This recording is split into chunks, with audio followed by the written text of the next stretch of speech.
नमस्कार, मी प्रीती खंडागळे. आपण पाहते आवाज इंडिया मराठी. तर नजर टाकूया आजच्या ठळक बातम्यांवर. विधान परिषदेवर बिनविरोध निवड झाल्यानंतर आमदार अनिकेत तटकरे यांनी उपमुख्यमंत्री सुनेत्रावहिनी अजित पवार यांची देवगिरी निवासस्थानी भेट घेतली. या भेटीदरम्यान सुनेत्रावहिनी पवार यांनी त्यांचं अभिनंदन करत विधान परिषदेतील कार्यकाळासाठी शुभेच्छा दिल्या. राज्याच्या विकासासाठी तसेच जनहिताच्या प्रश्नांवर प्रभावीपणे काम कराल असा विश्वासही त्यांनी व्यक्त केला. महायुतीतील नेत्यांच्या उपस्थितीत झालेल्या या सदिच्छा भेटीची राजकीय वर्तुळात चर्चा रंगली आहे. शिरूर कृषी उत्पन्न बाजार समितीच्या तब्बल 9 वर्षांनंतर होत असलेल्या निवडणुकीत चांगलीच चुरस निर्माण झाली आहे. उमेदवारी अर्ज दाखल करण्याच्या अंतिम दिवशी 18 जागांसाठी एकूण 300 अर्ज दाखल झाल्याने निवडणूक अत्यंत रंगतदार होण्याची चिन्ह आहेत. सेवा सहकारी संस्था, ग्रामपंचायत, व्यापारी आडते, महिला, इतर मागासवर्ग, विमुक्त जाती, भटक्या जमाती, आर्थिकदृष्ट्या दुर्बल घटक तसेच हमाल मापाडी मतदारसंघातून मोठ्या संख्येने उमेदवारी अर्ज दाखल झाले. विविध राजकीय पक्षांचे कार्यकर्ते, सहकारी क्षेत्रातील पदाधिकारी आणि स्थानिक स्वराज्य संस्थांमधील प्रतिनिधी निवडणुकीच्या रिंगणात उतरल्याने राजकीय घडामोडींना वेग आलाय. सध्या दाखल झालेल्या अर्जांच्या संख्येमुळे शिरूर बाजार समितीची निवडणूक चुरशीची आणि प्रतिष्ठेची ठरणार असल्याचं चित्र आहे.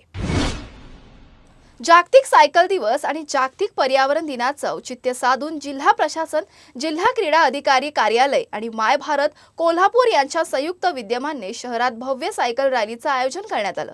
सायकल चालवा, पर्यावरण वाचवा हा संदेश देणाऱ्या या रॅलीत 300हून अधिक पर्यावरण प्रेमी, सायकल स्वार आणि खेळाडूंनी उत्साहाने सहभाग घेतला. पर्यावरण संवर्धन, इंधन बचत आणि सुदृढ आरोग्याबाबत जनजागृती करण्याच्या उद्देशाने आयोजित करण्यात आलेल्या या रॅलीत विविध शासकीय कार्यालयातील अधिकारी तसेच स्थानिक सायकल क्लबचे सदस्य मोठ्या संख्येने सहभागी झाले. यावेळी सर्वांनी पर्यावरण रक्षणाचा संकल्प केला. रॅली दरम्यान जिल्हाधिकारी डॉक्टर विजय राठोड यांनी उपस्थितांना मार्गदर्शन करत दैनंदिन जीवनात सायकलचा अधिकाधिक वापर करण्याचं आणि पर्यावरणपूरक जीवनशैली स्वीकारण्याचं आवाहन केलं. वाढत्या प्रदूषणाच्या पार्श्वभूमीवर सायकलचं महत्त्व अधिक अधोरेखित होत असल्याचं त्यांनी सांगितलं. पिंपरी चिंचवडमधील विषारी दारूकांडाच्या केंद्रस्थानी असलेल्या कर्नल सिंग विरखा यांच्या घरावर आणि कथित दारू अड्ड्यावर महापालिकेची कारवाई दुसऱ्या दिवशीही सुरू आहे. काल दिवसभर हँडब्रेकर आणि छोट्या हातोड्यांच्या सहाय्याने पाडकाम करण्याचा प्रयत्न झाला, मात्र ते पूर्ण होऊ शकलं नाही. त्यामुळे आज पाडकामासाठी ट्रॅक्टर ब्रेकर मागवण्यात आला. फुगेवाडी परिसरातील अरुंद रस्त्यांमुळे जेसीबी आणि पोकलेन सारखी मोठी यंत्रसामग्री घटनास्थळी पोहोचवणं शक्य नसल्याने प्रशासनाला पर्यायी यंत्रणा वापरावी लागते. आजच्या कारवाईत हे बांधकाम पूर्णपणे जमीनदोस्त करण्यात येणार असल्याचे संकेत मिळत आहेत. याबाबत उपायुक्त अण्णा बोदडे यांनी माहिती दिली आहे. काल जे होतं ते वरचं जे स्ट्रक्चर होतं ते पत्र्याचं शेड होतं, त्यामुळे तिथे काम करण्याला संधी नव्हती. म्हणून मॅन्युअली मजुरांच्या माध्यमातून आपण ते हँड ब्रेकरनी काम केलंय. परंतु आता जे आहे तो स्लॅब आहे आणि तो स्लॅब हा साधारणतः 10 इंचाचा आहे. त्याच्यामुळे ट्रॅक्टर ब्रेकर मागावा लागला. ट्रॅक्टर ब्रेकर हा इथं येत नाही. 100 मीटर अंतरावरती ट्रॅक्टर ठेवावा लागला आणि तिथून पाईपने त्याचा या ठिकाणी सप्लाय घेऊन आपण आता ट्रॅक्टर ब्रेकरनी काम सुरू केलेलं आहे. अपेक्षा आहे आज पूर्ण दिवसभरात उरलेलं जे काम आहे ते पूर्ण करू. या कारवाईच्या निमित्तानं कारण चारही बाजूने सर्वांची घरं आहेत, त्या कोणत्याही रहिवाशाला त्रास होऊ नये, त्यांच्या भिंतीलाही सुद्धा कोणतीही इजा पोहोचू नये, त्यांनाही कोणता त्रास होऊ नये याची संपूर्ण दक्षता आपण महानगरपालिका प्रशासनाने घेतली आणि त्या सर्वांनी सहकार्य केलं. तर आपण बघत असाल की सगळ्या भिंती ह्या एकमेकाला जोडून आहेत, म्हणून त्यांच्यामध्ये जाऊन ते काम करणं हे फार मोठं अवघड होतं, परंतु ते आपण आता या ठिकाणी केलेलं आहे. पुणे जिल्ह्यातील शिरूर शहर आणि परिसराला आज मान्सूनपूर्व वादळी पावसाने अक्षरशः झोडपून काढलं. जोरदार वाऱ्यासह झालेल्या या पावसामुळे जनजीवन विस्कळीत झालं. वादळाचा वेग इतका प्रचंड होता की महामार्गालगतच्या हॉटेलमधील खुर्च्या आणि टेबल थेट रस्त्यावर उडून आल्याचं चित्र पाहायला मिळालं. या अवकाळी पावसामुळे शेतकऱ्यांनाही मोठा फटका बसला असून उभ्या शेतपिकांचं, फळबागांचं आणि विविध शेतीमालांचं मोठ्या प्रमाणात नुकसान झालं असून अनेक घरांचंही नुकसान झाल्याची माहिती समोर आली आहे. वेळ झाली आहे छोट्याशा विश्रांतीची.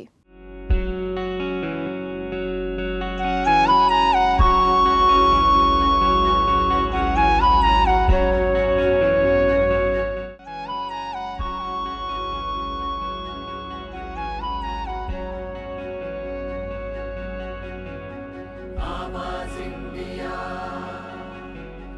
आवाज इंडिया.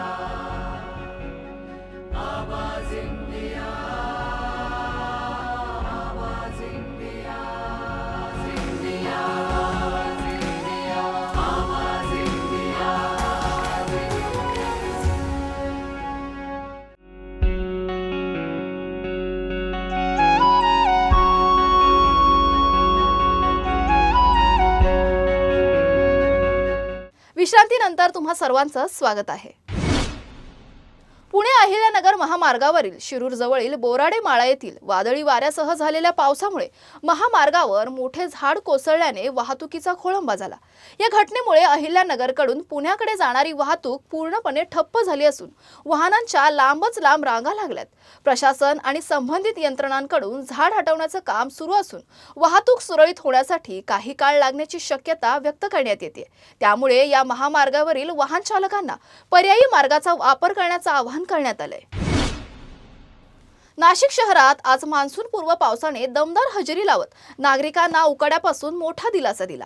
दुपारनंतर अचानक काळे ढग दाटून आल्याने शहरात जोरदार पावसाला सुरुवात झाली।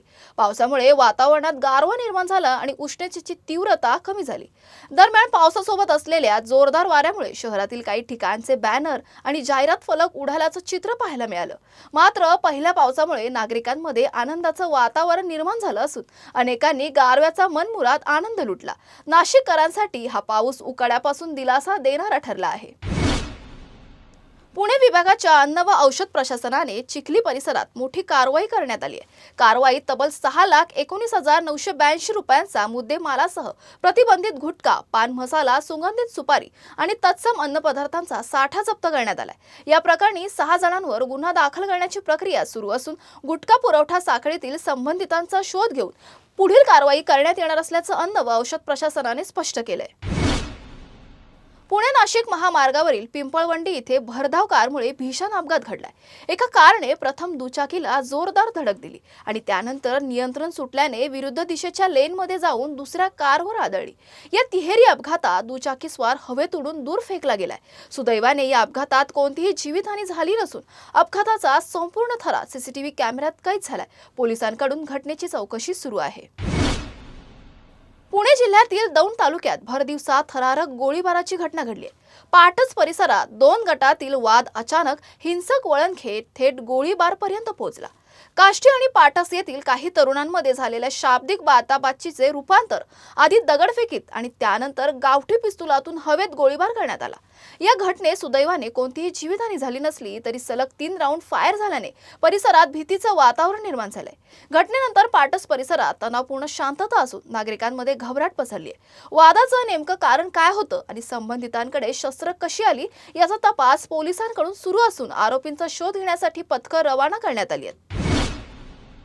पुणे जिल्ह्यातील आंबेगाव तालुक्यात गोनवडी येथील ITI मध्ये शिक्षण घेणाऱ्या विद्यार्थ्याचा त्याच्याच वर्गातील विद्यार्थ्याने चाकूने भोसकून खून केल्याची घटना घडली आहे। सौरभ संतोष साखरे असं मृत विद्यार्थ्याचं नाव आहे। पोलिसांनी दिलेल्या माहितीनुसार सौरभ साखरे आणि त्याचा वर्गमित्र ITIच्या इमारतीवरील टेरेसवर झोपले होते। याच दरम्यान आरोपी विद्यार्थ्याने धारधार चाकूने सौरभवर हल्ला केला। हल्ल्यात गंभीर जखमी झालेला सौरभचा जागीच मृत्यू झाला।